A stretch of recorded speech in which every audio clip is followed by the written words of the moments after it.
Hey guys. Hello everyone. My name is Beatrice Murray, but most of you know me as Bug. Before I start, I would like to thank my wonderful peers for honoring me with the ability to speak today. I promise you won't regret it. When I first found out I got into SAS, I was so excited. Excited that I didn't have to stay at my rather unfortunate middle school for high school. To be honest, I didn't come to SAS with too many expectations. Everything I knew about SAS came from the background noise of my brother's Zoom classes while he played Fortnite, but it was hard to hear from all the yelling. Nonetheless, I was eager to see what this new place had to offer. I started 9th grade fresh out of my extreme goth phase, and I had plans of flying under the radar, finding 1 or 2 close friends, and then spending all my other time dedicated to theater and academics. This plan lasted maybe a week, but it wasn't a bad thing that my plans changed, because I had found myself immersed in a new community.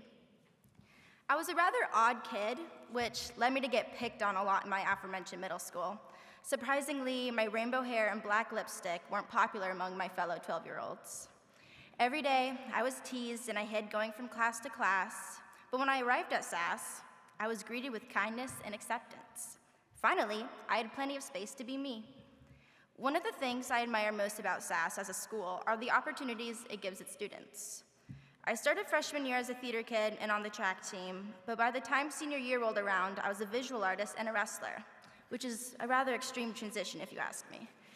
But along the way, I did many things. I became a fashion designer, a business entrepreneur, an environmentalist, and to my surprise, a coder. The privilege we all hold to be able to have these opportunities is incredible.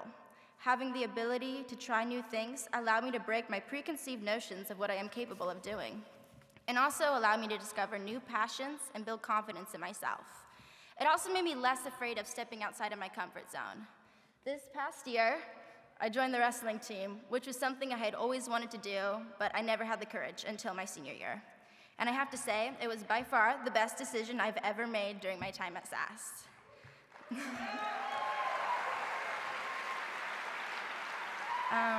Nothing is as empowering as hitting the perfect double leg and feeling your opponent soar in the air. Graduating from high school sort of feels like landing the perfect double leg. After all the sweat, setbacks, and second guesses, you finally break through, and for a moment, you have control. But it won't last long, because just like college and the future, your opponent is coming after you with a reversal, and suddenly you're gasping for breath as your face gets smashed into the mat and you can taste the blood pooling in your mouth and you can't tell whose sweat is whose. But I hope college won't be that bad. My wrestling coach, Devin Doneen, would always tell us that today you have the opportunity to get better. And I think SAS embodies this phrase perfectly. Every day, when we step foot into class, we are greeted by a teacher who genuinely cares about our success, and every single person we are surrounded by in this community wants us to be our best, most authentic selves. As we follow our journeys and continue to grow and change, I hope a few things stay the same. I hope we all keep finding ways to celebrate our individuality and what makes us different, and I hope we all go about our lives treating everyone with as much kindness as you did with me, regardless of my previous fashion choices. As my phenomenal speech comes to an end, I would like to thank all of my fabulous teachers and coaches, my adopted advisor, Hillary, who works at the Temple front desk, and my real advisor, Thomas O'Neill. But most importantly, I want to thank the one person I owe everything to, my beautiful mother, Amy.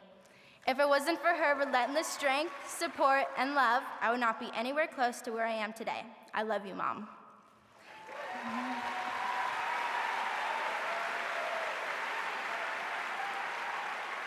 Now, I shall leave you all with wise words from my favorite philosopher, David Bowie.